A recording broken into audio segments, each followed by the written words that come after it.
자, 오늘부터 새로운 시리즈가 시작됩니다. 이름하여 복음 입다. 한번 따라해 볼까요? 복음 입다.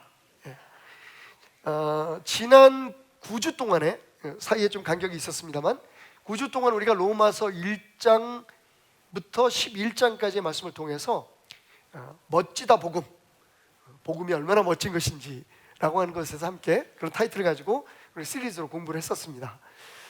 복음이 무엇인지, 그것이 우리 삶에 어떤 의미가 있는지, 그리고 복음 안에 주어진 능력이 무엇인지에 대해서 우리가 멋지다 복음이라는 주제를 가지고 공부를 했는데, 오늘부터 새로운 시리즈로, 그 후속 시리즈로 12장부터 16장까지를 공부하게 될 겁니다. 그래서 그 타이틀을 복음 입다라고 제가 잡아봤습니다. 그러니까 멋진 복음을 매일매일 우리의 삶 속에, 우리가 생활하는 옷을 입잖아요. 가는 곳에 따라서 또 하는 일에 따라서 적절한 옷을 입게 됩니다. 가정에서 입는 옷이 다르고, 잠자리에 들어갈 때 입는 옷이 다르고, 그리고 일하러 갈 때 입는 옷이 다르고, 교회 올 때 입는 옷이 다르고, 시의적절하게 옷을 입듯이 우리가 이 멋진 복음을 그렇게 가정에서, 교회에서, 혹은 직장에서 살아갈 때, 자녀 교육할 때, 부부간의 그런 관계 속에서 어떻게 복음을 입고 살아갈 것인가, 복음을 어떻게 우리 삶에 적용하고 그 능력 속에 살아갈 것인가 하는 것들을 사도 바울 선생님의 말씀을 통해서, 하나님 주신 말씀을 통해서 함께 공부하게 될 것입니다. 그래서 오늘 그 중에서 제가 생각할 때는 가장 그 핵심적인, 로마서 전체가 굉장히 은혜스럽고, 특별히 그 중에서 8장이 로마서의 꽃 중의 꽃, 복음 중의 복음이라고 얘기를 하지만, 저는 오늘 이 12장 1절부터 2절까지의 말씀 참 많이 들었던 말씀이에요. 특히 예배에 대해서, 삶 속의 예배, 일상의 예배에 대해서 굉장히 많이 들었던 말씀인데, 이 말씀이 정말로 중요하다, 특별히 중요하다라고 하는 그런 생각을 가지고 오늘 말씀을 준비해 봤습니다. 여러분 혹시 에르고노믹스라고 하는 그 학문의 분야를 아시나요? 사실 반세기 정도밖에, 50여 년 전에 시작된 그런 학문인데, 인간공학이라고 하는, 공학하면 우리가 보통 공업적인 그런 것들 많이 생각하잖아요. 기계라든지 그걸 어떻게 운영한다든지 어떻게 만든다든지 이런 공업, 그죠? 연료는 어떻게 사용하고 이런 것들을 생각하게 되는데, 인간공학이라고 하는, 에르고노믹스라고 하는 그 분야를 제가 처음 우리 교회 온 집사님을 통해서 접하게 됐습니다. 그 집사님과 함께, 안수 집사님과 함께 아프리카를 함께 여행하게 됐는데, 제가 궁금해서 물었어요. 국민대학교 교수님이신데 전공이 무엇입니까? 그랬더니 인간공학이래요. 그래서 로봇 만드는 건가? 처음에 생각할 때는. 그런데 이게 진짜 신박하더라고요. 제가 그래서 그 인간공학에 대해서 어떻게 이해할 수 있을까요? 그랬더니 고민을 하세요. 이거 설명이 잘 안 되시는 거죠. 설명을 해도 내가 못 이해할 것 같으니까. 근데 이 얘기를 하더라고요. 침대는 가구가 아닙니다. 침대는 과학입니다. 이게 무슨 인간공학하고 무슨 관계가 있어? 라고 생각을 했는데, 바로 그런 거예요. 우리 주변에 많은 그런 그 기기들 혹은 도구들, 또 가구들이 있잖아요. 이걸 어떻게 인간의 그 신체와 또 정신, 여기에 이렇게 적합하게 잘 사용할 수 있도록 디자인을 하느냐 하는 그 모든 이론, 그다음에 설계, 데이터, 이런 것들을 다 종합해서 연구하는 게 인간공학이다라고 설명을 해주시더라고요. 그래서 조금 이해를 했는데, 이번에 설교를 준비를 하면서 제가 제 나름대로 새로운 분야를 한번 이름을 붙여봤어요. 여러분, 제가 전문가는 아니니까. 근데 성서공학이라고 한번 이름을 붙여봤습니다.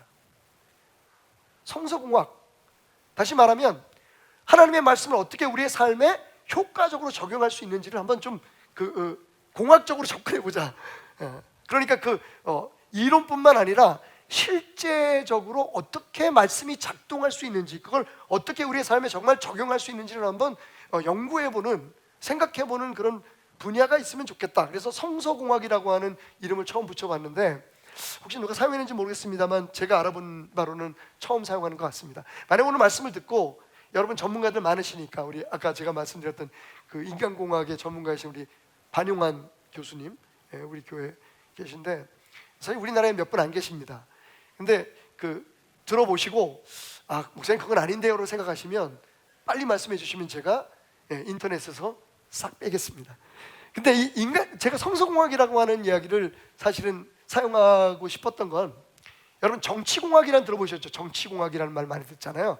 정치인들이 정치를 하기 위해서, 또 통치를 하기 위해서, 혹은 뭐 그 정당을 잘 유지하고 권력을 유지하기 위해서 여러 가지 방법론들을 연구하게 되는데, 그걸 우리가 정치공학적으로 뭐 정치공학이라는 말을 사용합니다. 사실은 없는 학문이죠. 정식 학문은 아니에요. 그렇지만 그 개념적으로 그런 개념이 실질적인 개념이 있습니다. 그래서 성서공학도 제가 볼 때는 우리가 좀 연구해 볼 분야다라고 하는 생각을 가져보면서, 오늘 이 12장 1절과 2절 말씀을 성서공학적으로 한번 접근해 보려고 합니다. 자, 이야기는 이렇게 시작되죠. 여기 배터리를 집어넣으면 움직이는 자동차가 있습니다. 우리가 흔히 잘 아는 AA 배터리 4개가 들어있어요.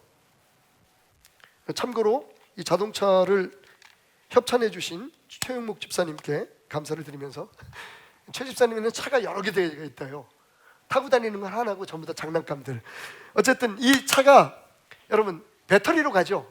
우리가 보통 이 전기차, 요즘 많이 실용되고 있는 전기차가 거의 같은 원리입니다. 좀 더 복잡하고 더 많은 그런 부분들이 포함되어 있지만 결국 원리는 같잖아요.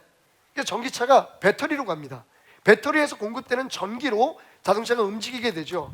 지금 배터리를 집어넣으면 차가 이렇게 죄송합니다. 최 집사님에게. 뭐 앞으로도 가고 뒤로도 가고, 그죠? 배터리가 집어넣으면 차가 갑니다. 그래서 우리는 보통 전기차 혹은 이런 장난감 차는 배터리로 간다고 생각을 해요. 근데 여러분, 틀린 말은 아니지만 또 맞는 말도 아니에요. 배터리, 다시 말하면 전기 에너지는 절대로 자동차 바퀴를 돌릴 수가 없습니다. 그죠? 그러니까 배터리로 간다고 하는 얘기는 거기에 충전된 전기, 축적된 전기를 통해서 동력을 만들어낸다는 의미이지만, 실제적으로 자동차가 움직이려면 이 장난감 자동차도 마찬가지입니다. 그 배터리를, 다시 말하면 전기 에너지를 운동 에너지로 바꿔주는 그런 장치들이 필요하죠. 물론 이 조그만 자동차도 그렇고 큰 차도 마찬가지입니다. 그럼 모터를 우리가 사용하게 되죠. 전기 모터를 사용합니다. 그래서 충전기에서 배터리에서 생성된 전기가 모터를 돌려서, 그 모터가 바퀴를 돌려서 자동차가 가게 되는 거죠. 물론 전기 자동차에는 거기에 여러 가지 비싸고 또 많이 연구한 뭐 감속기라든지 또 과전류가 흐른다든지 이런 것들을 방어해주는 여러 가지 많은 시스템들이 들어있지만 원리는 간단해요.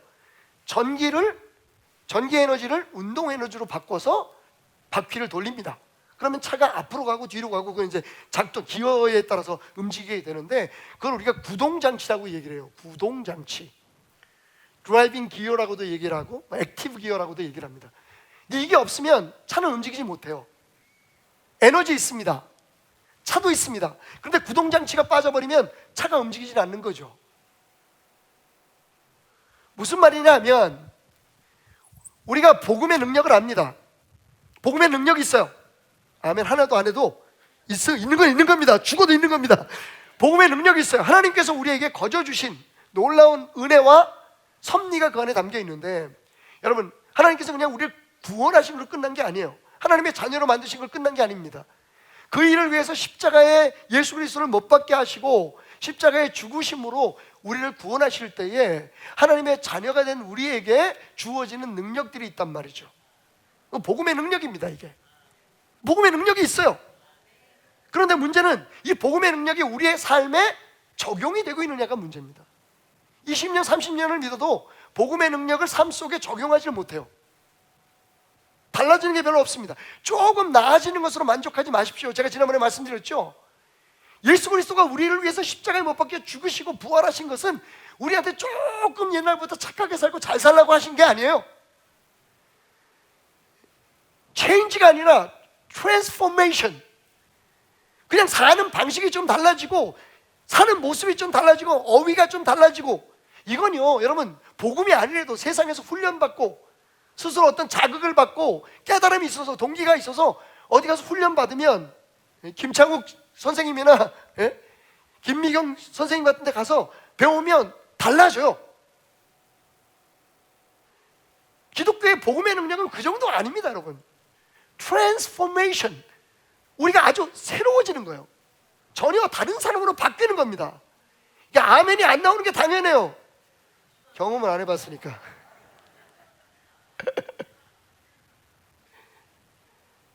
마치 고치 속에 애벌레가 나비가 되듯이 전혀 다른 형태의 존재로 바뀌는 거예요. 누구든지 그리스도 안에 있으면 새로운, 그러므로 어떻게 됐어요? 예전 것은 지나갔고 보라 새 것이 되었도다. 줄줄이 외우는데 그게 우리의 삶 속에 경험이 안 돼요. 우리의 삶의 분야의 일상 속에 이 복음을 어떻게 적용해서 실제적으로 복음의 능력, 그 복음에 축적된 하나님께서 우리에게 보장하신 그 능력이 우리의 삶에 드러나게 하느냐, 우리의 관계 속에, 자녀들 교육 속에, 부부간의 사이에, 그리고 교회 생활에, 사회 생활에, 국민으로서의 삶에. 사실 로마서 12장부터 16장 사이에는 교회 생활에 대한 지침, 그리고 사회생활, 사회의 구성원으로서 사회생활을 어떻게 할 것인가, 국가에 대해서 어떤 자세를 가질 것인가, 이런 이야기들이 실제적인 삶의 교훈들이 담겨져 있어요. 근데 문제는 그것을 알고 깨달는 것으로 우리가 변하지 않는다는 거죠. 복음의 능력이 우리의 삶에 적용이 돼야 돼요. 복음의 삶이 우리의 삶에 운동 에너지로, 그죠? 그 영적 에너지가 실제적인 삶의 에너지로 바뀌게 하는, 말하자면 전기자동차의 구동장치가 필요하단 말이죠. 이게 로마서 12장 1절과 2절 말씀이에요. 이 말씀이 얼마나 중요한지 아시겠죠? 그러니까 우리가 그동안에 공부했던 11장까지의 그 진리를 어떻게 우리의 삶의 현장에 매일매일 일상 속에 적용할 것인가, 이것을 가능케 하는 것이 12장 1절과 2절입니다. 단순히 그냥 삶에서 우리가 꼭 이렇게 주일날 모여서 예배드리고 이런 예배 말고 우리가 삶이 예배가 되어야 된다라고 하는 말로 끝낼 게 아니에요. 그보다 훨씬 더 의미가 있어요. 이제 아시겠죠? 왜 제가 이것을 성서공학적으로 풀고 있는지. 여기 지금 배터리가 있습니다, 그죠? 메인 배터리 팩이 있는데 여기 엄청난, 우리 교회 앞에도 지금 충전기를 하나 달아놨는데, 그래서 교회가 지금 전기차 하나를 기다리고 있습니다. 신방하고 우리 목사님들 신방하시고 교구장님들 사용하실 때 필요하러 전기차를 이번에 한번 구입을 해봤는데 나오는데 좀 시간이 걸리네요. 지금 열심히 만들고 있겠죠? 그 차에는 분명히 이런 배터리가 있을 겁니다. 건전지가 있을 거예요. 이걸 충전을 시키면 이 안에 에너지가, 엄청난 에너지가 축적이 됩니다. 여러분, 제디 그리어 같은 분이 책을 쓸 때 뭐라고 얘기냐면, 오늘날 우리 교회에 복음은 있다. 그런데 그 복음이 작동하지 않는다. 우리의 삶에 복음이 있어요. 여러분, 예수 그리스도가 십자가에 왜 돌아가셨는지, 그분이 왜 부활하셨는지, 그것이 우리에게 어떤 의미가 있는지, 우리가 왜 교회 생활을 해야 되는지, 교회 생활을 할 때 그냥 교회 생활 안 하고 왜 침례를 받아야 되는지, 왜 우리가 성찬식을 한 달에 한 번씩 하는지, 그리고 우리에게 하나님께서 목사, 장로, 전도사, 권사라고 하는 직분을 주셨는지, 여러분 우리가 모르지 않아요. 근데 문제는 그게 우리의 교회 생활이나 신앙생활이나 일상생활 속에 적용이 되고 있느냐 하는 거예요. 복음은 있는데 우리는 여전히 우리 생각대로 살아요. 우리가 인정하고 우리가 수용하고 우리가 동의하는 부분만 그냥 우리의 의지로 행하는 거지, 정말 우리의 삶이 예수 그리스도를 닮아가는 그 최종적 목표를 향해서 변화되는 것을 경험하기가 어렵다는 거죠. 그래서 제디 그리어 목사님은 복음은 있지만 그 복음이 작동하지 않고 있다. 그 결과가 오늘 세상에게 지탄을 받고 있는 교회의 모습이고 우리들의 모습인 거예요. 우리가 마땅히 그리스도인으로서 그리스도의 복음의 능력으로 변화되는 것을 경험하면, 교회가 그렇게 변화하면, 그럼 세상 사람들이 와, 옛날 초대교회처럼, 맞아, 하나님이 저들 안에 있구나, 하나님이 역사하시구나. 근데 그게 없는 거예요. 지금 열심히 가르치고 열심히 배우고 아멘하고 머리는 커지는데 그게 우리의 삶에 적용이 되질 않아요. 에너지는 계속, 여러분 계속해서 우리는 지식이 늘어나고 있어요, 그죠? 근데 그게 그냥 단순한 지식이 아니라는 게 성경의 말씀이에요. 그 에너지를 우리 사용하지 못하고 있어요. 그래서 오늘 우리는 이 로마서 12장 1절과 2절 말씀을 듣게 되는 겁니다. 그러니까 로마서 1장부터 11장까지가 이 에너지라면, 여기에 에너지가 담겨있다면, 배터리라면, 이게 로마서 12장 1절과 2절을 통해서 어떻게 됩니까? 운동 에너지로 전달이 되는 거예요. 그래서 바퀴가 돌아가게 되고 우리가 천국을 향해서 예수 그리스도를 닮아가는 그런 그 방향을 향해서 나가게 되는 거죠. 교회가 그래서 영적으로 성장하게 되는 거예요. 숫자 있는 성장은 별로 중요하지 않습니다.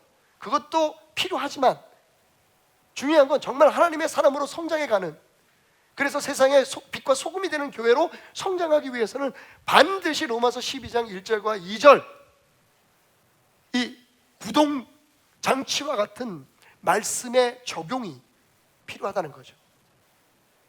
궁금하시죠? 그러면 그 말씀으로 한번 들어가 보겠습니다. 자, 로마서 12장 1절과 2절 말씀, 오늘 이 말씀을 가지고 우리가 분석을 할 텐데요. 자, 먼저 그러므로라고 하는 말씀으로 시작되죠. 그러므로 무슨 얘기입니까? 1장부터 11장까지의 말씀을 너희가 들었으니 이제부터는 어떻게 하라고요? 이렇게 살라는 겁니다. 그러니까 로마서 12장 1절, 3절부터 실제적인 삶을 지금 설명을 하고 있는데, 그러기 위해서 12장 1절과 2절 말씀을 너희의 삶에 심고 그대로 살아내라고 지금 말씀하고 있는 겁니다. 그러니까 어떻게 보면 로마서를 이렇게 쭉 펼쳐놓고 보면 12장 1절과 2절 말씀은 좀 분리돼서 생각돼야 될 것 같아요. 자, 1장부터 11장까지가 있고요. 그 다음에 여기서부터 2장 3절부터 16장까지가 있다면, 이 사이에 자리 잡고 있는 게 로마서 12장 1절과 2절입니다. 따라할까요? 롬 1212. 로마서 12장 1절 2절 여러분 머릿속에 박으시라고요. 가슴에 담으시라고요. 롬 1212. 다시 롬 1212.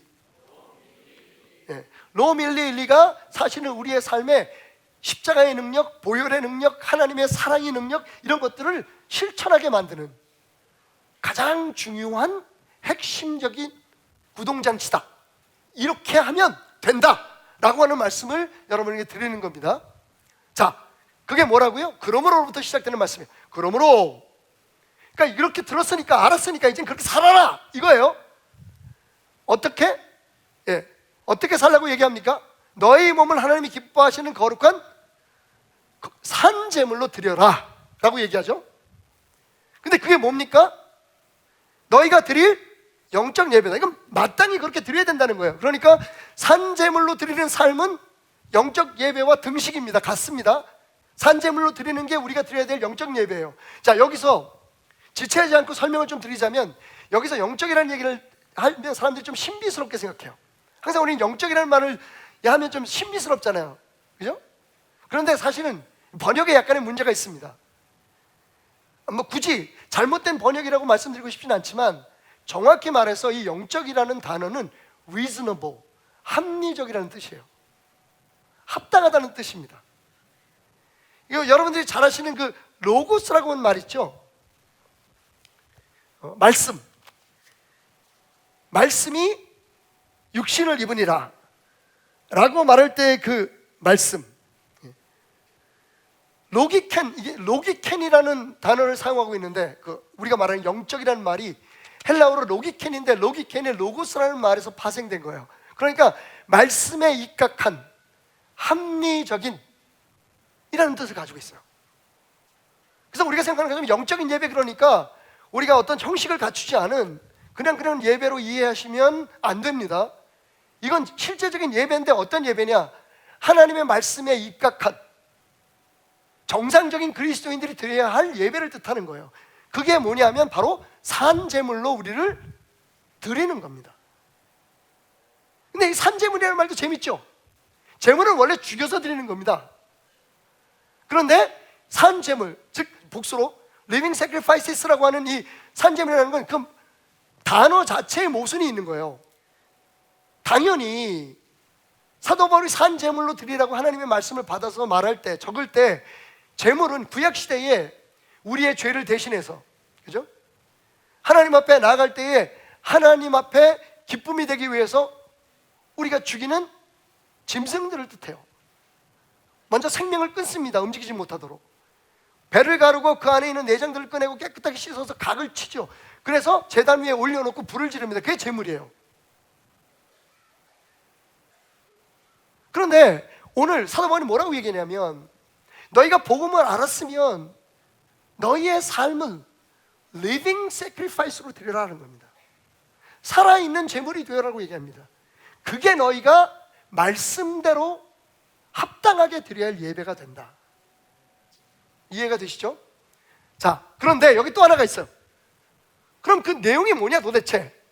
그건 너희는 이 세대를 본받지 말고 오직 마음을 새롭게 함으로 변화를 받아서 어떻게 하라고요? 하나님의 선하시고 기뻐하시고 온전한 뜻이 무엇인지 분별하라. 여러분, 거꾸로 제가 설명을 할게요. 너희는 하나님의 선하시고 기뻐하시고 온전한 뜻이 무엇인지 분별하라. 그것이 바로 하나님의 말씀대로 하나님 뜻대로 드리는 영적 예배이고, 그 방법이 뭐라고요? 너희를 산 제물로 하나님 앞에 드리는 것이다.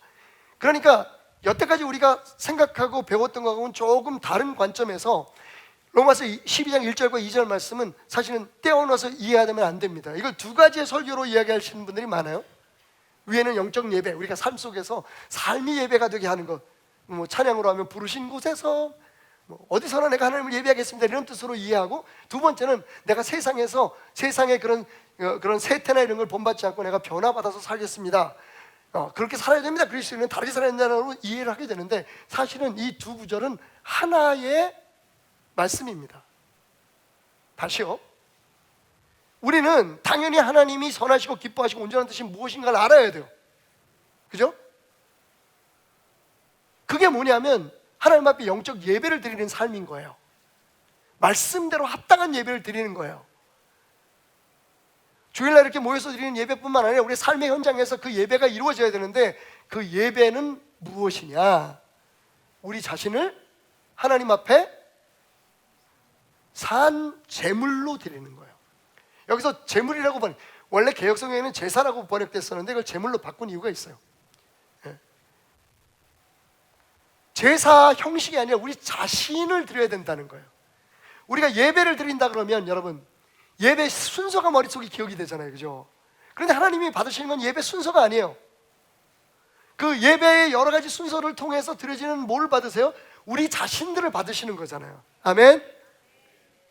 그래서 산 제사라고 처음에 번역했다가 제사 번역이라는 번역을 제물로 바꾼 거예요. 제사에서 중요한 건 드려지는 내용물이지 그 형식이 아니에요.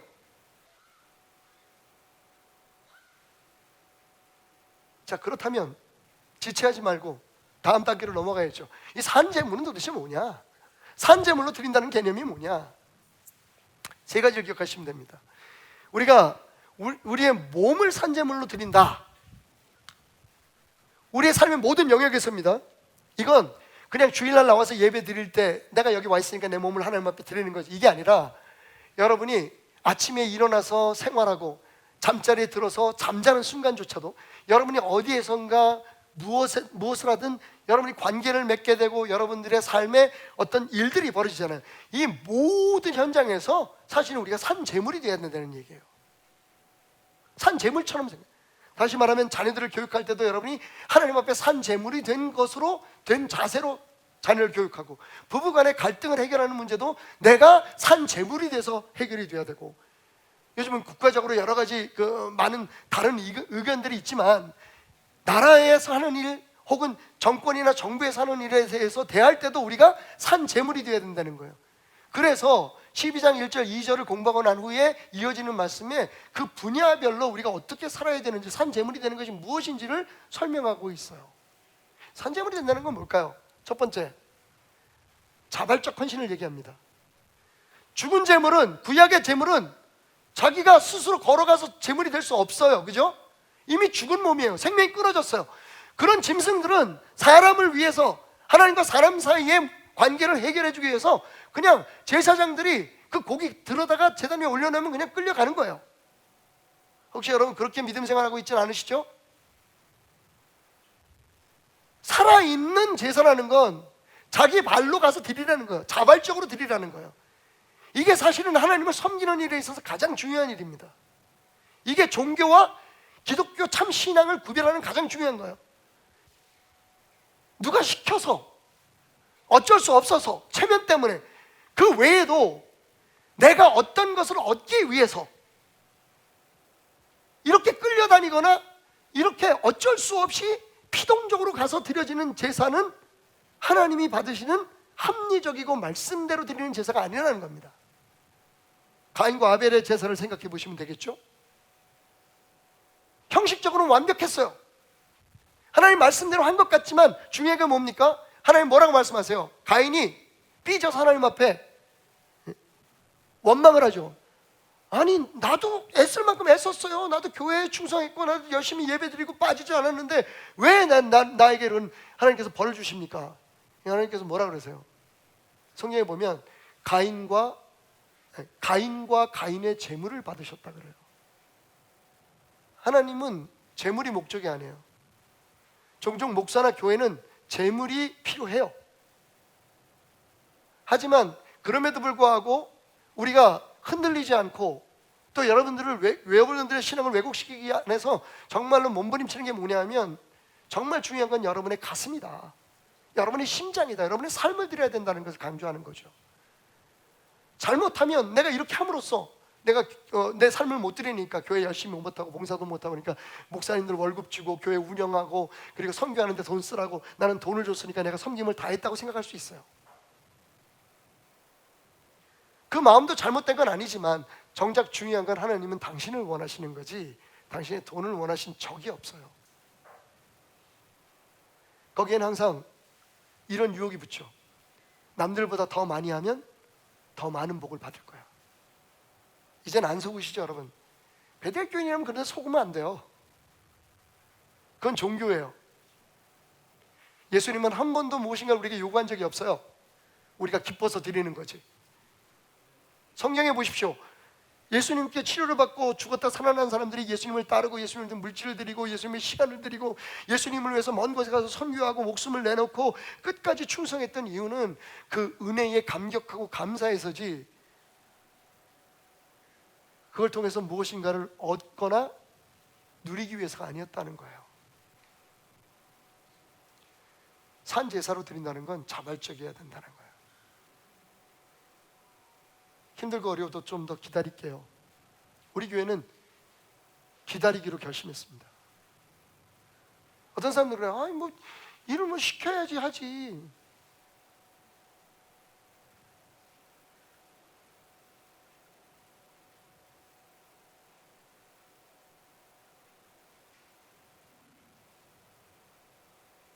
목사님, 성도들에게 헌금을 강조 안 하는 건 직무유기입니다. 그래야 복을 받죠.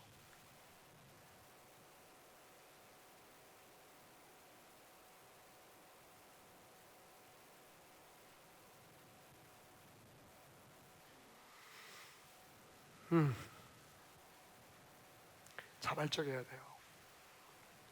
왜냐하면 저 부족하지만요. 뭐 공부도 부족하고 뭐 여러 가지 부족한 게 많아요. 인격적인 문제도 있고 성격도 또 사실 내성적이고 저런 사람이 어떻게 목사가 됐지? 근데 여러분 제 안에 한 가지는 있어요. 그것도 처음부터 그랬던 건 아니에요. 급하고 나대고 지금은 알아요. 사랑하는 아들을 하늘나라에 보내고 내가 결정한 일들 때문에 교회에 성도들이 그렇게 정성을 다해서 드리는 헌금에 손해를 보게 만들고 그 과정 속에서 깨달은 건 한 가지예요. 내가 여기 있는 이유는 교회를 세우기 위한 것이 아니라는 거예요. 부족하지만 여러분들에게 전짜 하늘나라를 하나님 나라를 선포하는 주님 맡기신 그 사명을 감당하기 위해서 서 있게 하신 거예요. 그래서 때로는 스스로 내려놓고 미래에 대해서 아무런 보장도 없고 그런 삶을 선택하게 되는 거죠.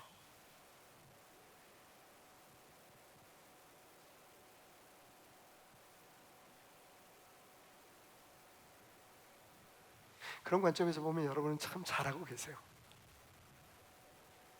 뭐 이렇게 한다고 해서 뭐 주어지는 것도 아니고 이렇게 한다고 해서 복 받는 것도 아닌데, 근데 여러분은 너무 잘하고 계세요. 그래서 하나님이 더 기뻐하세요, 베델교회를.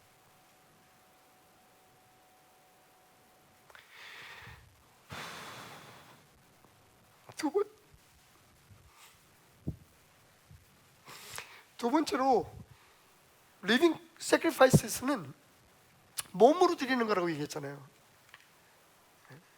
내 전 인격으로 드리는 거예요. 이게 몸이라고 하는 단어는 히브리어로 소마라고 하는데, 이 소마라고 하는 게 히브리 사람들이 생각하는 몸은 그냥 이 육체, 고깃 덩어리가 아니에요. 그 몸에 담겨 있는 모든 정신과 그리고 사상, 영적인 것과 감정적인 것, 모든 것들을 다 포함한 것. 그러니까 하나님 앞에 원래 제물은 다 드리는 거예요, 통째로. 이건 전적인 순종을 뜻하는 거예요. 우리가 우리 생각대로 이건 하고 저건 안 하고 난 이만큼은 할 수 있고 저만큼 할 수 있고, 사실 그게 당연한 사람의 생각이에요. 하지만 하나님이 원하시는 건 다 드리라는 거예요. 자녀 교육 한번 생각해 보십시다. 자녀 교육을 할 때 우리가 하나님 말씀에서 이렇게 뭐 교회에서 그 자녀 교육 세미나 같은 거 듣고서 어떤 교육 심리학자라든지 요즘 뭐 이호선 박사 같은 분들의 그런 프로그램 보고, 아 그래 자녀들은 이렇게 키워야 돼 라고 생각할 수 있어요, 그죠? 그런데 우리 안에는 선택하고자 하는 마음이 있는 거죠. 하나님의, 그러니까 자녀들을 체벌을 해야 되느냐 하지 않아야 되느냐 생각이 다 다를 수 있어요, 그죠? 근데 그것만 받아들이는 거예요. 내가 볼 때 내게 동의가 되고 내가 듣기 좋은 것만 받아들이는 거예요. 그 부분만. 사실은 그렇게 해야 되는 목적이 그 뒤에 있잖아요. 그러니까 하나님의 말씀은 하나님 말씀으로 받아들이려고 하는 자세가 필요한데, 우리는 그 말씀에서 어떻게 문제를 해결하고 어떻게 잘 살아갈 것인가 하는 답을 찾으려고 해요.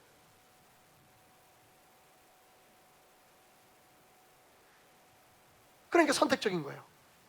내가 예수를 믿는데, 내가 교회를 다니는데 이건 하고 이건 안 할 거야. 난 이거 못해, 난 저거 해. 도대체 거듭난다는 게 뭘까? 여러분, 잘못하면 여러분 안에 있는 능력, 여러분 안에 있는 그 놀라운 은혜를 경험하지 못하고 교회 다니는 것으로 끝날 수 있어요. 이미 여러분들에게 주어진 건데, 여러분, 하나님은 우리에게 전적인 순종을 요구하시는 거예요. 하나님을 하나님으로 믿는 데는 녹색지대 왜 갑자기 가수 이름이 생각? 회색지대가 없는 거예요. 이거면 이거고 저거면 저거지 중간에 요렇게. 왜냐하면 말씀드렸듯이 조금 나아지기 위해서 믿거나 뭘 배우기 위해서 종교를 갖는 게, 기독교를 갖는 게 아니에요. 기독교 신앙은 우리를 완전히 바꿔놓잖아요. 우리의 주인이 누군가를 이야기를 하는 거예요. 근데 제가 너무 자주 말씀드려서 여러분이 식상할 수도 있고 불쾌할 수도 있겠지만, 지금 하나님이 우리의 삶의 주인이 아닌 거예요. 그러니까 선택적으로 우리가 선택할 수 있는 거죠. 이 부분에는 내가 하나님 섬기겠습니다. 왜? 그러면 내게 유익할 것 같으니까. 근데 저 부분은 내가 안 하겠습니다. 왜? 나는 그걸 포기할 수 없으니까. 이 12장 1절과 2절이 중요한 게 바로 그 이유예요. 복음이 우리의 삶에 적용이 되려면 우리가 생각하고 도모하는 그 분야에 있어서 하나님이 주인이 되어야 되는 거거든요. 그래야 복음이 역사하는 거야. 다음 얘기로 해서 좀 넘어갑시다. 그리고 세 번째, 마지막으로는 지속적인 섬김이 필요해요. 여기서 living sacrifices라고 하는 living은 문법적으로 말하면 진행형이에요. 끝없이 우리가 주님을 만날 때까지 이 세상에 사는 동안에는, 살아있는 동안에 지속적으로 드려야 될 헌신이라는 거예요. 한 번 해서 끝나는 거예요. 여러분, 이게 지금 죽은 번제와 살아있는 삶의 제사와 다른 점이죠. 죽은 짐승은 여러분 알다시피 완전히 죄가 남지 않을 정도, 죄까지 다 태워버려서 하나님 앞에 드리는 거 한 번으로 끝나요. 그게 구약의 제사예요. 그런데 지금 예수 그리스도께서 오셔서 휘장을 찢으시고 하나님 앞에 우리가 담대하게 나갈 수 있게 하신 그 이후로 우리에게 주어진 예배는 어떤 예배냐? 어디서든지 언제든지 지속적으로 드릴 수 있는 예배가 되는 거예요. 한 번 드리고 끝나는 게 아니라 우리의 삶 자체가 예배가 되는 거예요. 그래서 그걸 living sacrifices라고 얘기하는 거예요. 그러니까 주일날 와서 이렇게 예배 드리는 것, 우리가 지금 하나님을 위해서 시간을 할애했잖아요. 하도 성도들이 주일 예배 나오는 거에 대해서 부담 갖고, 그러니까 여러분들은 아니지만 그런 사람들이 있으니까 목사님들이 뭐라고 얘기하냐면 일주일에 하루 정도는 주님을 위해서 시간을 내라 그래요. 근데 사실 그거 잘못된 얘기예요. 아니, 우리가 누군데 하나님을 위해서 시간을 냅니까?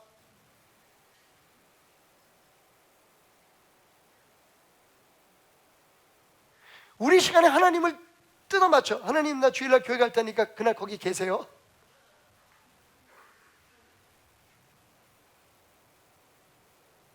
하나님, 나 뭐 며칠 동안은 열심히 일하고 또 세상 사람들하고 만나고 뭐 사업하려면 다 그렇잖아요. 하나님도 아시잖아요. 하나님 아세요. 그러니까 그때는 좀 눈 감아 주시고요. 제가 수요일날 가서 회개기도 할게요. 여러분, 정말 이게 언어 도단인 게, 논리적으로 문제가 있는 게, 하나님이 우리의 주인이라고 하면서 우리는 우리의 스케줄에 하나님을 항상 맞춰요. 그죠? 사실은 어떻게 됩니까? 우리가 하나님 앞에 초대를 받은 거예요. 감히 우리가 누군데 하나님께서 그래, 이제는 주일날 제단에 가서 꼭 예배 드리는 예배만 드리지 않아도 돼. 그 예배가 굉장히 중요해. 공동체로 너희가 모여서 하나님 나라를 훈련하고 경험하고 서로 도와가면서 격려하면서 나의 뜻을 이루어가는 것은 참 중요한 일이지만, 이제 더 이상 너희는 그 제단에 와서 드리는 예배만 드리지 않아도 돼. 그러면서 뭐라고 말씀하십니까?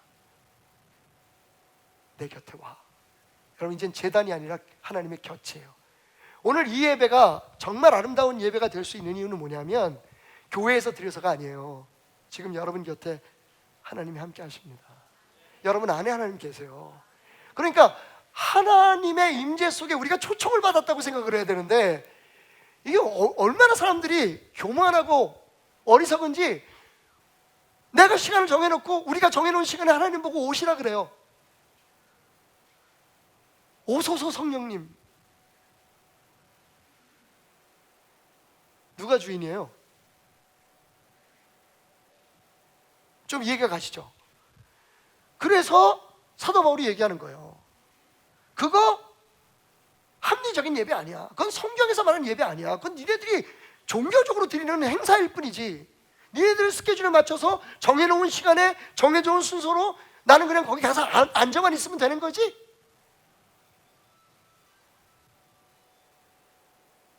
여러분, 그건 예배가 아니에요. 우리가 하나님의 임재 안에 들어가고 우리가 하나님의 곁으로 다가서는 게 예배인 거지. 요거만 깨달아도 여러분, 우리의 신앙이 얼마나 찬란하고 화려하게 변하나요? 감히 우리가 누군데 죄인인 우리를 십자가의 복음으로 구원하시고 우리를 곁에 오시게 하시잖아요. 그전엔 곁에 못 갔어요. 여러분, 어디 감히.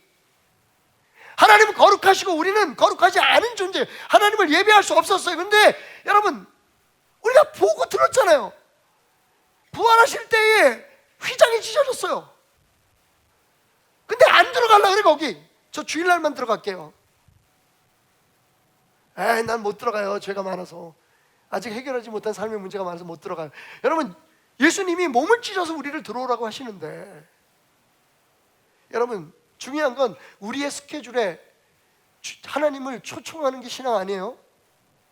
하나님이 계신데 우리가 가는 게, 근데 그 하나님이 어디 계세요? 우리 곁에 계세요. 우리 안에 계세요. 그 하나님 앞에 우리 자신을 죽이듯 드리는 거, 더 이상 설명이 필요할까요? sacrifice의 말 그대로 우리가 정말 죽은 것처럼 그분의 손에 붙들리는 거예요. 그분의 뜻에 우리 자신을 굴복시키는 거예요. 여러분, 이게 제일 중요해요. 그래서 신앙생활에 제일 방해되는 성품이 뭐냐면 고집이에요.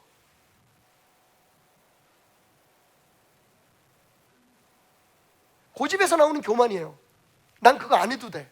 쉽게 말하면 살아있어서 자진해서 전적으로 지속적으로 네 자신을 하나님의 권위 앞에, 하나님의 말씀 앞에, 하나님의 능력 앞에 내려놓으라는 거예요. 그래서 제가 예배의 정의를 간단하게 내렸잖아요. 예배는 죽는 거다. 예배는 강해지려고 오는 게 아니에요. 예배의 결과가 우리를 강하게 만드는 거지. 예배는 약해지려고 오는 거예요. 세상에서 내 뜻대로 내 마음대로 내가 잘난 것처럼 살아가다가 하나님 앞에서 내가 무너지는 거예요. 그러면 하나님이 우리를 강하게 하시는 거거든요. 그걸 제가 깨달았다니까요.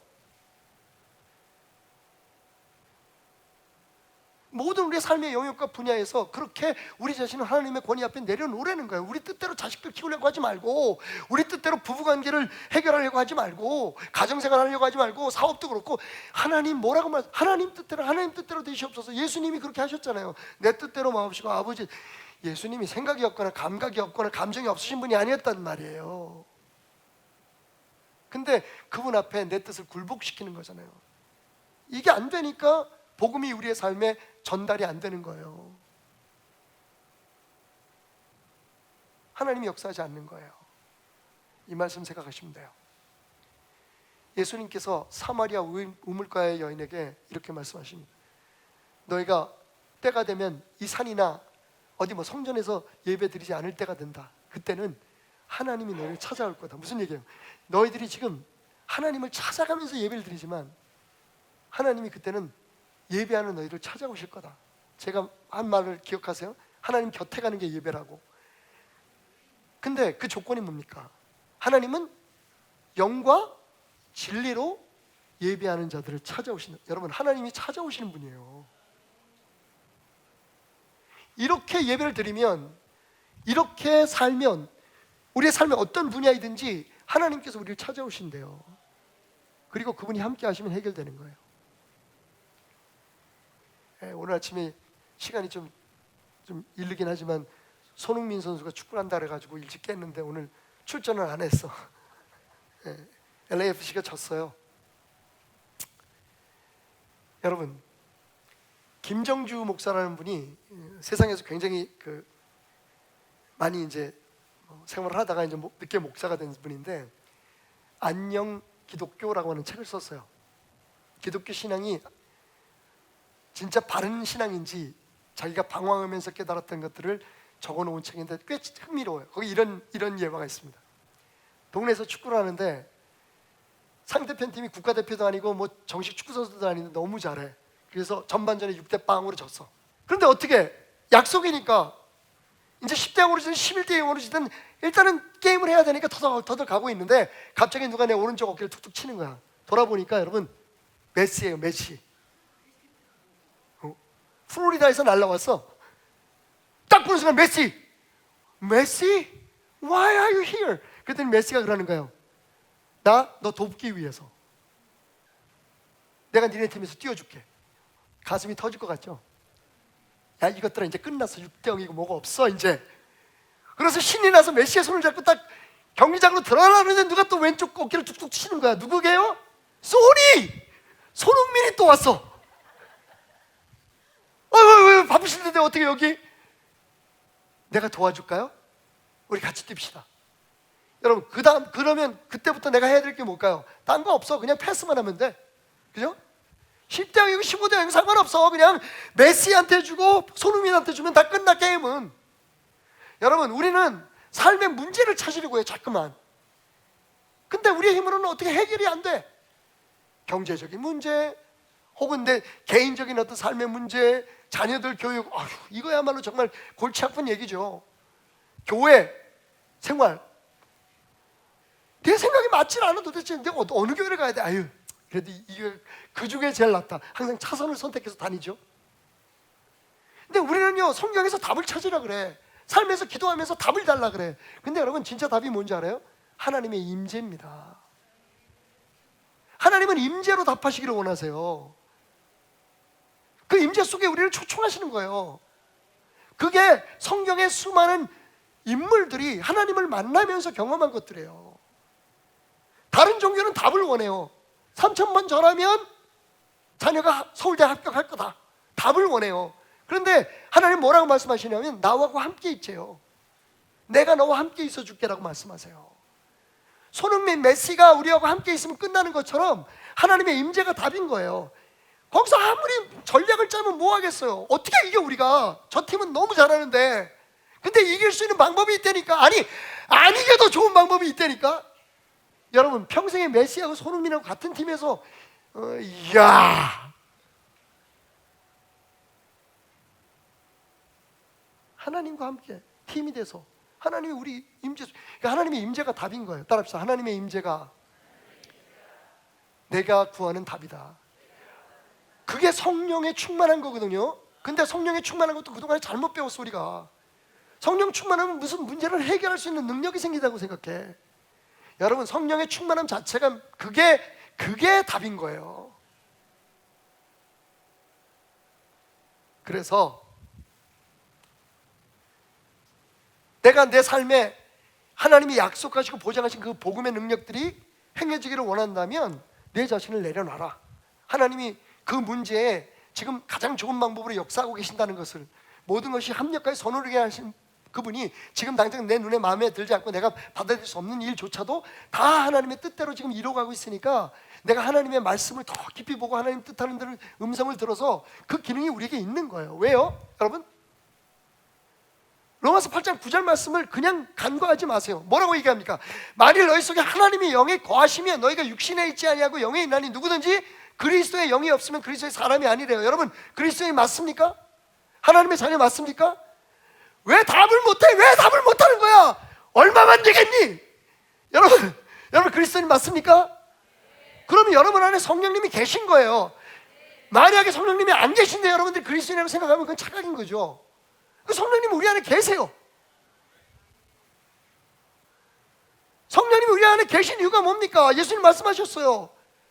보혜사 성령님이 너희와 함께 하셔서 내가 한 말을 깨닫게 하고 너희들을 지도할 것이다. 거듭난 증거가 거기에 있는 거예요. 거듭났다고 우리 얼굴이 달라집니까? 피부 화장이 잘 먹어요? 뭐 그렇기도 합니다. 근데 진짜 중요한 건 우리 내적인 어떤 변화를, 그 내적인 변화를 깨달아서 그것을 예민하고 섬세하게 찾아가려고 하기 때문에 강의를 하는 거예요. 지금 내 말씀 드리는 거예요. 근데 많은 사람들이 그걸 외면해. 성령님 우리 안에 와 계시면 뭐예요? 복음의 능력이 있으면 뭐예요? 다 내 고집대로, 내 생각대로, 내 잘난 맛으로 사는데. 그러니까 말씀하시는 거예요.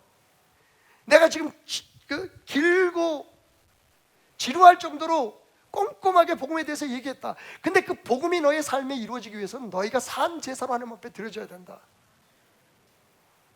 근데 여러분, 문제가 있어요. 왜 그렇게 우리는 못할까요? 따라합시다. 악한 것이 문제가 아니라 약한 것이 문제다. 여러분, 예수가 우리의 죄를 다 해결하셨어요. 우리는 더 이상 악인이 아닙니다. 의로움을 받았습니다. 아멘. 믿음으로 하나님께서 우리를 의롭다고 하셨어요. 근데 우리가 악해서 문제가 아니라 약한 게 문제예요. 무슨 말이냐? 이 말씀도 우리가 잘못 이해하고 있었는데, 너희는 이 세대를 본받지 말고, 우리는 이 세대가 우리하고 떨어져 있는 대상이라고 생각해요. 많은 그리스도인들의 착각이 뭐냐면, 나는 예수를 믿고 교회 다니니까 나는 이 세대가 아니라고 생각해요. 천만에 여러분이 이 세대예요. 여러분의 생각하는 사고방식, 여러분의 가치관이 이 세대 사람이에요. 그죠? 어디 우주에서 오셨어요? 그런데 그리스도인들이 착각을 해요. 나는 교회 다니니까, 나는 이렇게 말씀을 많이 보고 기도하니까, 내 교회 생활 열심히 하니까 나는 이 세대 사람이 아니라고 생각해요. 근데 생각하는 거 똑같아요. 여러분 판단하는 거 똑같아요.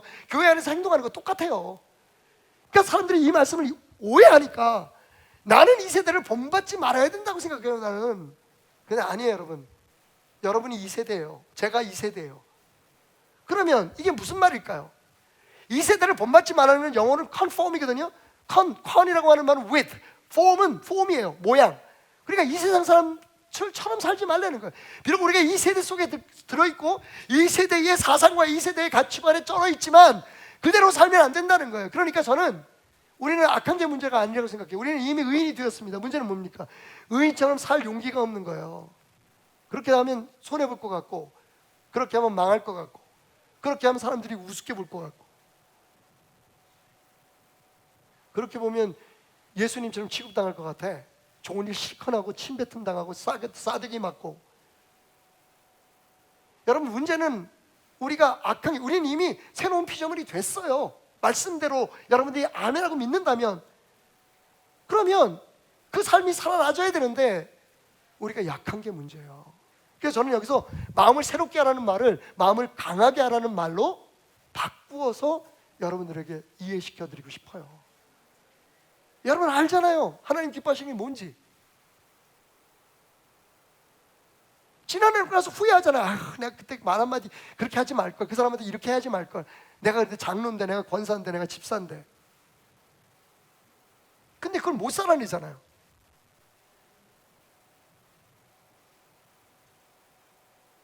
근데 여러분 기쁜 건 하나님께서 그걸 도와주신대요. 근데 하나님이 도와주셔도 그것의 소중함을, 그렇게 살아야 된다는 것을 우리가 인정하고 그분의 도우심을 구해야 돼요. 어느 정도냐면요, 여러분, 성령님이 여러분 안에서 말할 수 없는 탄식으로 기도한대요. 저는 이 부분이 좋아요.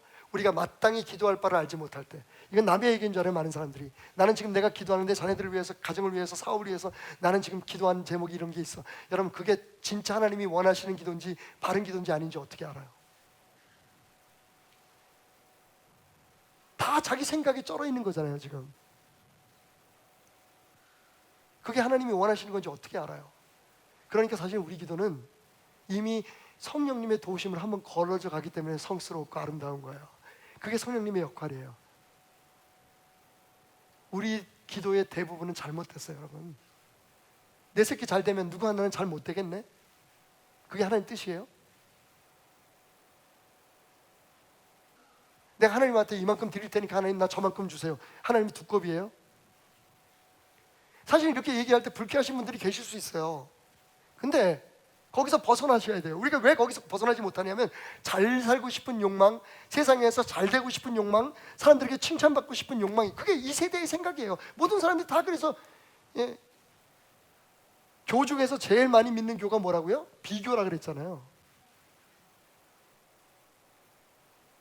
우리가 이 세대예요. 여기서 벗어나려면, 우리가 알고 있는 하나님 말씀대로 살아가려면 용기가 필요해요. 근데 그걸 하나님께서 도우신대잖아요. 성령님께서 도우신대잖아요. 마음을 살피시니까 성령의 생각을 아시나니 성령이 하나님의 뜻대로 성도를 위해서 기도한다. 지금도 여러분, 여러분이 뭐라고 기도하든 그게 자기 욕심이나 혹은 우리가 흔히 말하는 기복적인 그런 기도이라 할지라도 성령님이 지금 우리를 위해서 기도하시는 거예요. 이게 거듭난 사람의 특징인 거예요. 거듭나면 내 안에서 기도하는 그 성령의 음성이 내게 들려오게 되는 거예요. 우리는 그거 무시해요. 왜? 난 그러고 살고 싶지 않거든.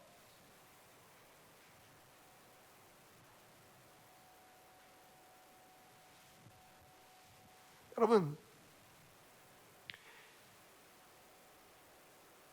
이 로마서 1장 12장 1절 2절 말씀이 우리의 삶을 변화시키는 핵심적인, 우리의 삶을 정말 예수의 십자가 앞에서 복음의 능력으로 살아낼 수 있는 힘이에요. 그러니까 내 생각, 내 기준, 내 방법으로 뭐 일을 하고 부족할 때 하나님 앞에 도움을 청하는 신앙 가지고는 안 된다는 거죠. 처음부터 접근이 달라져야 돼요. 내 자식들을 키우는 것도 내겐 예배인 거예요. 내 남편과의 관계에 있어서 예배인 거예요. 왜 자꾸만 문제가 생깁니까? 내가 원하는 거 저 사람이 안 해주거든. 내가 뜻하는 대로 이 관계가 유지가 안 되거든. 그런데 그때 하나님이 뭘 원하시는지는 생각해 보셨어요? 우리 삶의 주인이신 그분이 뭘 원하시는지. 쉬운 일은 아니지만 성령님이 도우신다고 말씀하세요. 나 용기가 없어서 그렇게 못하는 거야. 거기서 벗어나고 싶지 않은 거지. 왜냐하면 세상에 그런 즐거움을 버리고 싶지 않고 그런 네 생각을 포기하고 싶지 않으니까. 그냥 세상 속에서 파묻혀 사는 게 편하잖아요. 그죠 여러분? 사람들이 가는 방향으로 가고 사람들이 하자는 거 하고, 말은 그래. 난 교회 다녀서 하나님 뜻대로 살아. 여러분 정말일까요? 이 세대를 본받지 말라는 건 지금 우리가 사는 것처럼 살지 말라는 거예요. 여태까지 살아왔던 것대로 살지 말라는 거예요. 그러기 위해서는 우리가 하나님 앞에 산 제사가 되어서 그 말씀을 들어야 돼요. 그 말씀을 깨달아야 돼요. 다시 말씀드리지만 복음의 능력이 우리의 삶을 뒤덮고 하나님의 역사를 경험하기 위해서는 우리 스케줄에 우리의 소망에 하나님을 끌어들이면 안 돼요. 그건 기독교 신앙 아니에요. 막 산에 올라가서 어디 특별한 데 가서 막 기도하는 것만으로 불충분해요. 무슨 문제 있을 때 막 해결해달라고 기도하는 것만 가지고는 안 돼요. 매일의 삶 속에 하나님이 함께 하실 때, 그래야 우리의 기도도, 기도원에 가서는 기도, 부흥에 참석해서 받는 은혜도 가치가 있고 의미가 있는 거예요. 다시 말씀드리지만 일그러진 성령의 얼굴이라는 책에서 그분은 비판적으로 얘기해요. 성령 받으면 뭐하냐? 삶이 하나도 바뀌지 않는데, 마음속에 욕심이 절절히 끓는데 그게 무슨 성령 받은 거냐? 성령 받은 건 맞아요. 근데 그 성령이 여러분의 삶을 장악하지 못해요. 생각을, 감정을. 왜? 우리가 허락하지 않으니까. 그걸 신앙이라 그래요. 능력받아라, 그걸 신앙이라고 얘기를 해요. 진짜 신앙은 하나님 앞에 굴복하는 거예요. 이제는 재단이 아니다. 내가 네 곁에 있어. 내 곁에 와서 서 있어라. 나와 함께 가자. 그게 진짜 우리에게 열린 예배인 거예요. 어쩌면 그게 편할 수도 있어요. 그죠? 주일날 한번 가서 예배 드리고, 나 예수 믿어, 나 구원 받았어, 스스로 이렇게 위안하는 게 편할 수도 있어요. 내가 그냥 나쁜 일 안 하고 다른 사람들 상처 안 주고 그리고 착하게 살 거야. 편안하죠? 근데 정말 하나님이 원하시는 건 그게 아니에요. 하나님, 당신이 하나님 곁에 오기를 원하세요. 그분께 귀를 기울이고 그분의 손을 잡고 살아가길 원해요. 마지막으로 이번 화요일날 있었던 간증하고 마치겠습니다. 지난 화요일날 영천에 25명의 성도들이 함께 했습니다. 저를 포함해서 제 아내와 함께 예배를 드리는데 30년 동안 없었던 일이 벌어졌어요. 우리가 거기 영천을 지금 30년째 다니게 되면 매주 화요일날 그 1년에 2번씩 큰 예배를 인도하고 있죠. 설교를 하다가 중간쯤에 제가 너무 감동이 되고 감격이 돼서 간증을 하다가 잠깐 멈췄는데, 이 환자들이요, 정신질환을 앓고 있고 알코올 중독에서 이제 막 벗어나려고 몸부림치는 그분들이 하나씩 걸어 나와서 나를 축복하는 거예요. 이게 뭔 일이지? 내가 그 사람들을 축복하려고 갔는데 이 사람들이 날 위로하는 거예요. 목사님, 괜찮아. 뭐가 괜찮아? 심지어는 눈물을 글썽이면서 나보고 오래 살래요. 그래서 몇 살까지 살까요, 자매님? 그랬더니 90까지 살래요. 그랬더니 100살까지 사세요. 뭐 그리고 한 사람씩 나와가지고 나를 어루만져주고 얼굴도 쓰다듬어주고 막 그러면서 선물을 주는 거예요. 그분들이 선물을, 이건 내가 썩을 때까지 가지고 있으려고 그대로 다 가져왔어요. 그날 우리 함께 가셨던 분들은 다 보셨는데, 거기 좀 돈이 있으신 할머니 한 분 계세요. 이름이 정용수 할머니. 이름을 다 썼어요. 이렇게 정용수, 초코파이 하나. 여러분, 이게 귀한 게 이분들 거기서 돈이 없어요. 거기서 20년, 30년씩 사신 분들이에요. 정신병원 안에서. 그래서 보통 우리 예배 드릴 때 약을 먹고 나와요. 혹시 무슨 발작이라도 일어날까 봐. 근데 그날은 되게들 해맑으셨어요, 이상하게. 근데 그분이 이렇게 저한테 이런 선물을 주셨어요. 여기 또 그중에 딱 한 분이 박명희 씨. 요거 하나, 새우깡. 이건 다 정용수 할머니가 아마 그 자녀들이 돈을 좀 보내주는지. 근데 여러분, 귀하잖아요, 그죠? 근데 한 형제님이 나오더니 나한테 이 엄청난 선물을 주는 거야. 신문지를 이렇게 갖다 주는 거예요. 그 목사님, 이거 다 가지세요, 그러는 거야. 그 사람이 날 놀리나? 그랬더니 제가 이렇게 강당 위에 서 있고 그분이 밑에 있었잖아요. 강당 위에다가 피드니 이렇게 펼치는 거야. 그러더니 이렇게 보는 거야. 그랬더니 찾았어. 물량은 2배로 메가급, 가격은 반값으로 통 크게 쏠. 이 페이지를 저한테 보여주시면서 여기 다 있어요, 여러분. 그분이 나한테 주시고 싶은 게 뭐냐면 투뿔, 안심 소고기, 딸기. 마트 하나를 그냥 가져온 거야. 근데 이걸 저한테 진짜 진지하게, 목사님 이거 다 가지세요, 그러는 거야.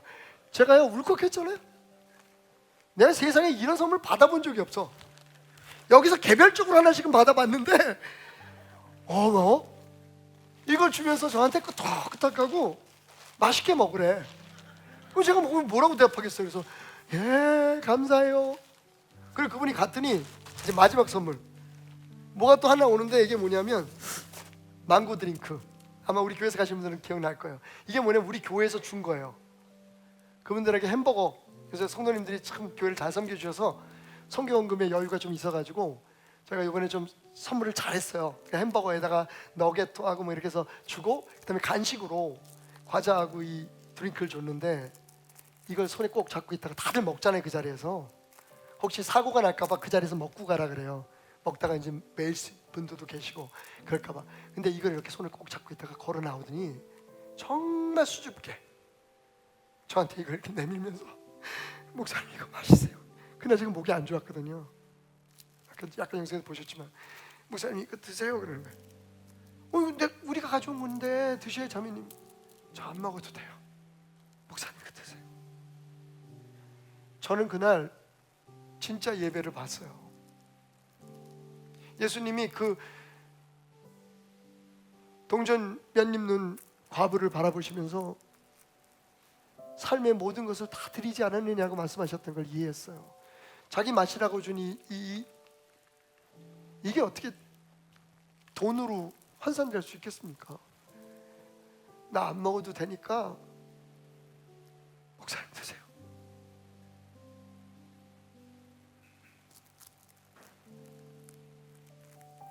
진짜 30년 만에 다 고생했죠. 얼마나 힘들은지 아세요, 여러분? 그래서 제가 우리 목사님들 영국 보내드리는 거예요. 담임 목사가 그래도 제일 편했어. 제가 회피하지 않을게요. 제 그늘 아래서 얼마나 고생들 많이 했는데, 저 목사님들이 매주 화요일마다 내려가서 예배 드려주고 올라오고.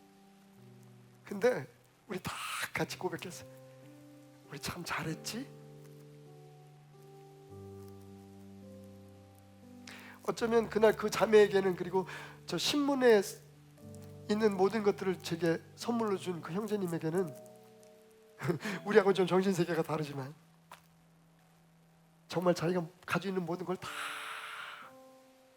준 거일 수도 있어요. 여러분은 그분들보다 많은 걸 하나님 앞에 드리죠? 근데 주님 보실 때 넌 진짜 너를 나에게 주었구나라고 말씀할 만큼 자진해서 정성을 다해서 겸손하게 감사함으로 드려본 적이 있으십니까? 그러니까 교회를 다니고 말씀을 드려도 그 말씀이 우리의 삶에 아무런 도움이 안 되는 거예요. 그냥 알고 있다는 만족밖에 없는 거예요. 지식만 채워주는 거죠. 우리 하나님 살아계십니다. 이제 그분은 더 이상 우리에게 제단에 네가 가진 모든 뭘 가지고 와라고 말씀하신 분이 아니에요. 그냥 내 곁에 와서 나와 함께 살자. 6대 빵 10대 빵으로 지고 있는 우리들에게 말씀하시는 거예요. Can I help you? 내가 너 도와줘도 되겠니?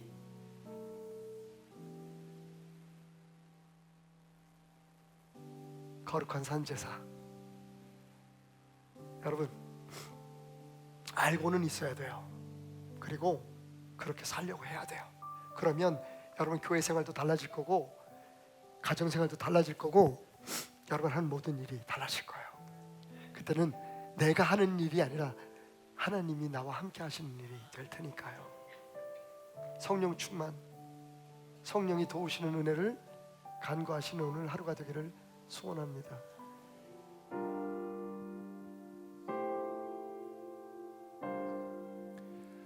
우리는 하나님의 자녀, 주 사랑 안에 우리 거할 때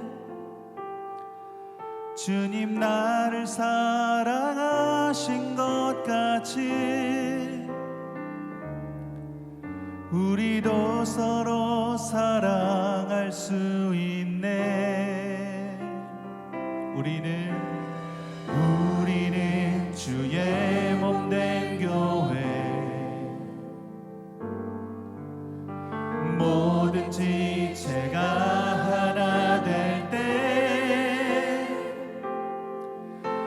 예수님의 마음을 닮아가며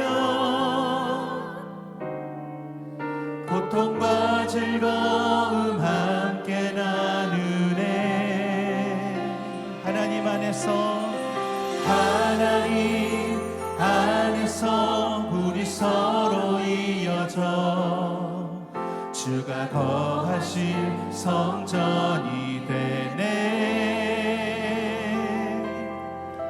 모퉁이 돌 대신 예수와 하나 되게 하신 성령 안에 함께 지어져 가네.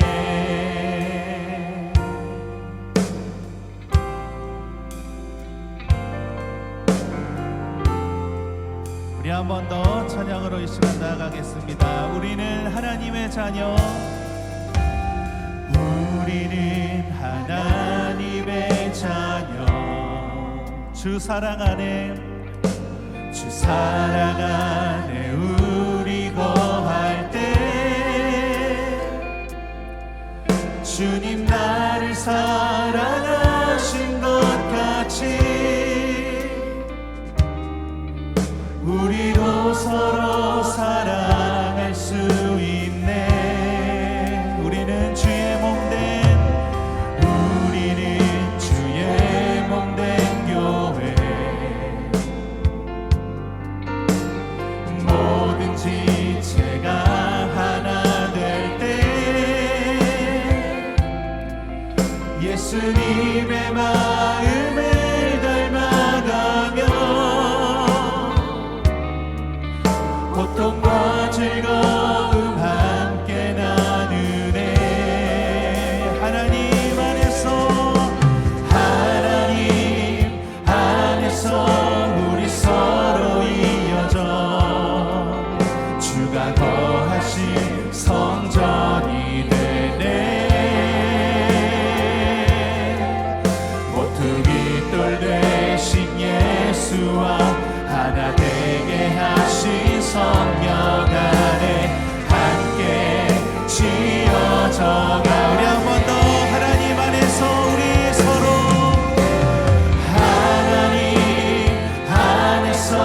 우리 서로 이어져 주가 거하신 성전이 되네. 모퉁이 돌 대신 예수와 하나 되게 하신 성령 안에 함께 지어져 가네.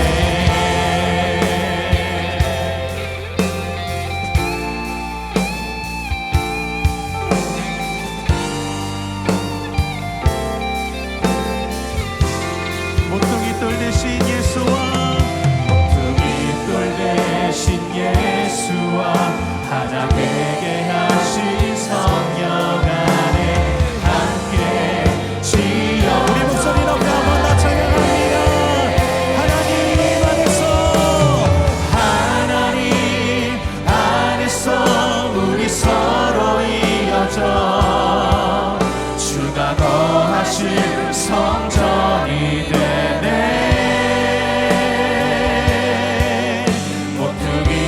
대신 예수와 하나 되게 하신 성령 안에 함께 지어져가. 우리 한 번 더 고백합니다.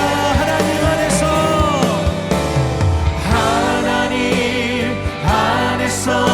우리 서로 이어져 주가 거하실 성전이 되네.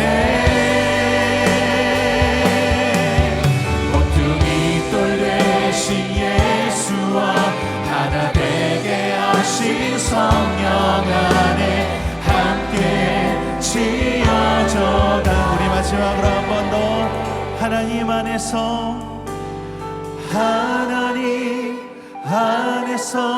우리 서로 이어져 주가 거하실 성전이 되네. 모퉁이 돌 대신 예수와 하나 되게 하신 성령 안에 함께 지어져가네.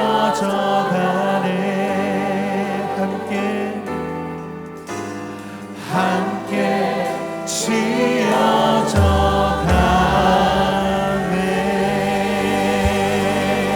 할렐루야. 우리 하나님 안에서 함께 지어져가는 우리 교회가 되기를 원합니다.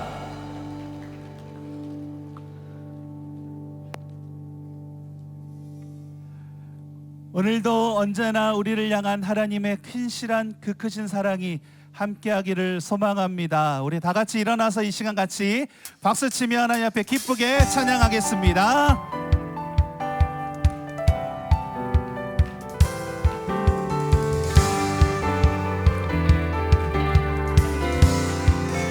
그리 아니하실지라도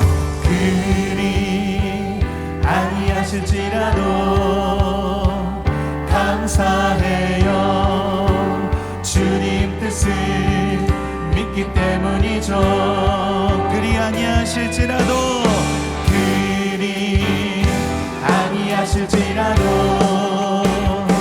감사해요. 협력해서 선을 이루어요. 언제나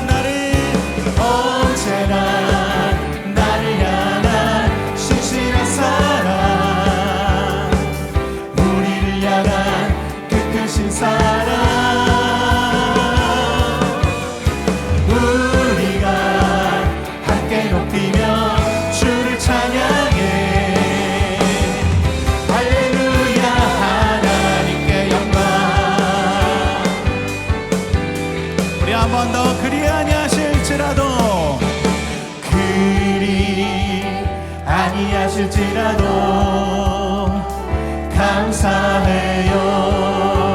주님 뜻을 믿기 때문이죠. 그리 아니하실지라도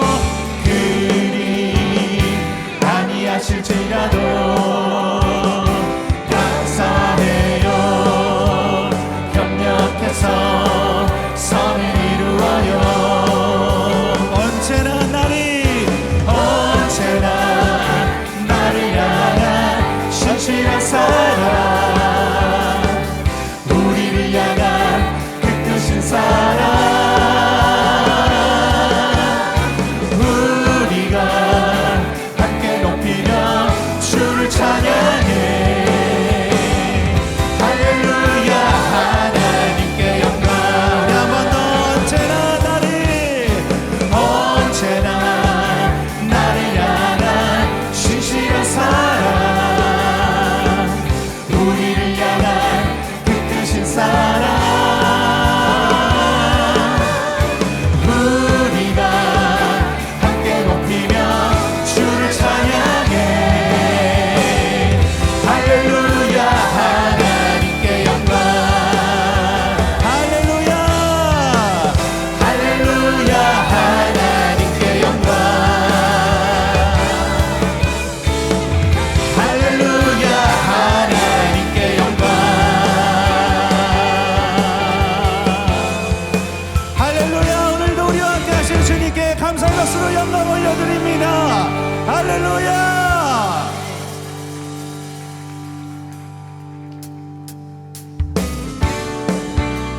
오늘도 나의 갈 길 다가도록 인도하시는 주님, 우리의 찬양을 기뻐 받아주시옵소서. 우리 같이 하나님께 찬양으로 영광 올려드립니다.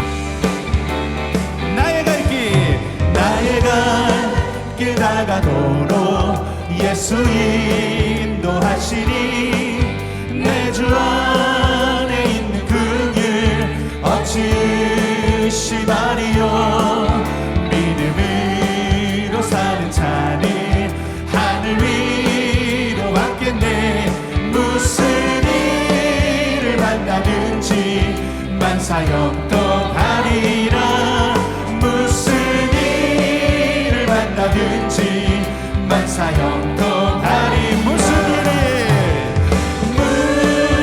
일을 만나든지, 무슨 일을 만나든지 만사형통하리라.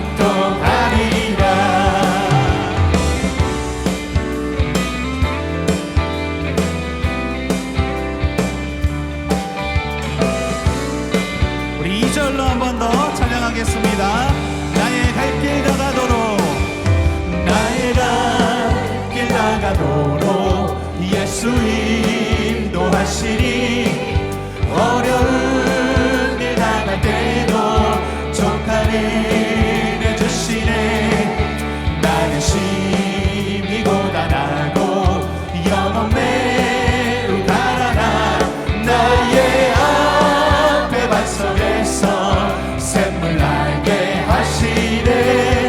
나의 앞에 반석에서 샘물 나게 하신 나의 앞에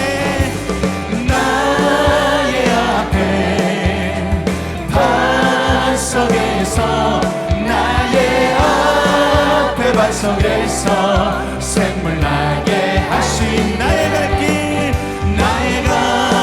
길 다가도록 예수 인도하시니 그의 사랑 어찌 큰지 말로 할 수 없도다. 성령 감화 받은 영혼 하늘나라 갈 때에 영영 부를 나의 찬송 예수 인도하셨네. 영영 부를 나의 찬송 예수 인도하셨네. 영영 부를 나의 찬송 영영 부를 나의 찬송. 우리 한 번 더 고백합니다. 무슨 일을 만나든지 무슨 일을 만나든지 무슨 일을 만나든지 만사형통한 나의 앞에 반석에서 나의 앞에 반석에서 우리 마지막으로 한 번 더 영영 부를 나의 찬송 영영 부를 나의 찬송 예수 인도하셨네.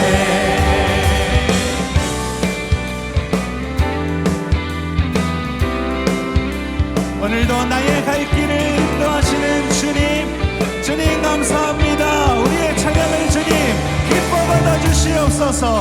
할렐루야.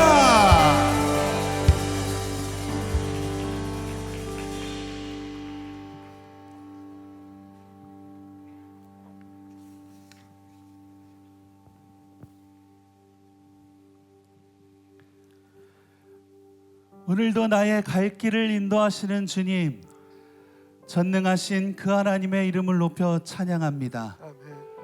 오늘도 주님의 그 크신 손이 우리를 다스리시고 주님의 그 큰 손이 우리를 덮어주실 줄로 믿습니다. 주님 홀로 영광 받아 주시옵소서. 우리 같이 고백하며 나아가겠습니다.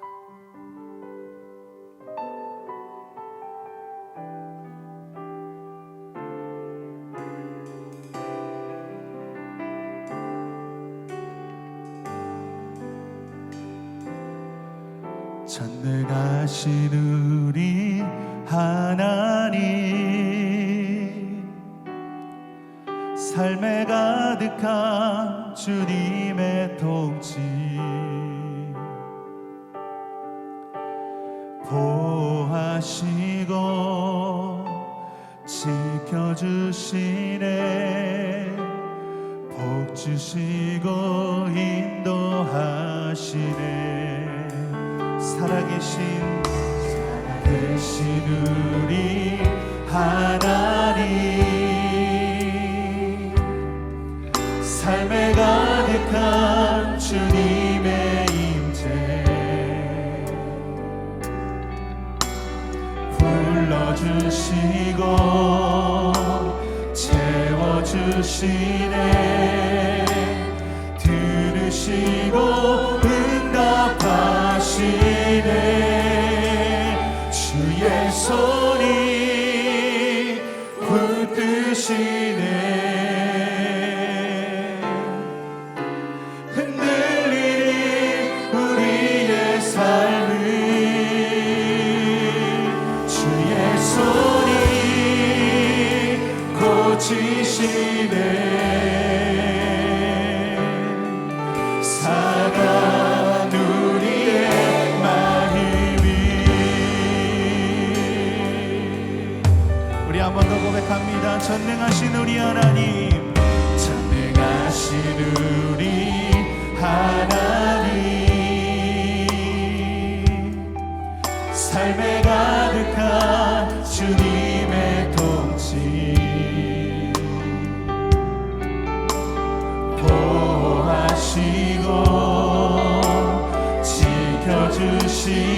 지켜주시네 복 주시고 인도하시네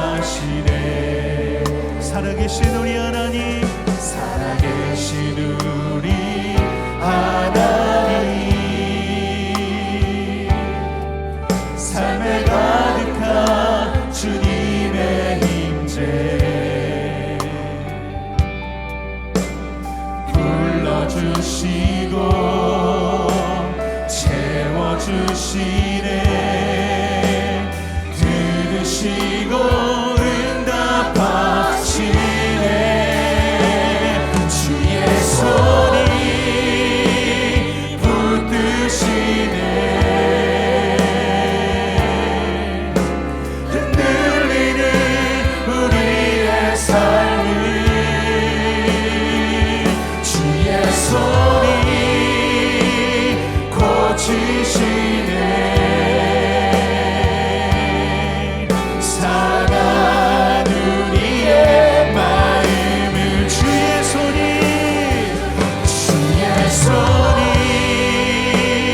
붙드시네 흔들리는 우리의 삶을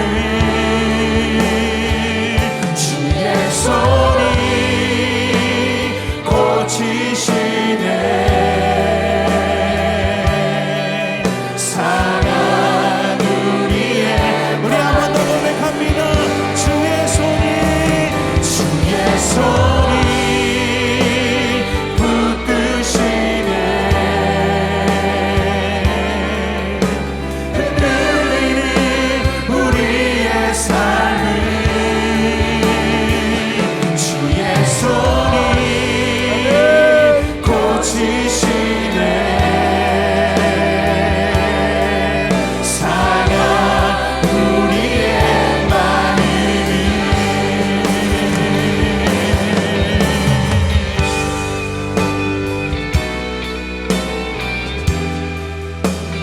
주님의 손이 오늘도 우리를 붙드십니다 주님의 손이 오늘도 우리를 고치십니다 오늘도 이 시간 우리가 주님 앞에 한마음 한뜻으로 온 마음을 다하여 마지막으로 한 번 더 주님께 찬양으로 영광 올려드리겠습니다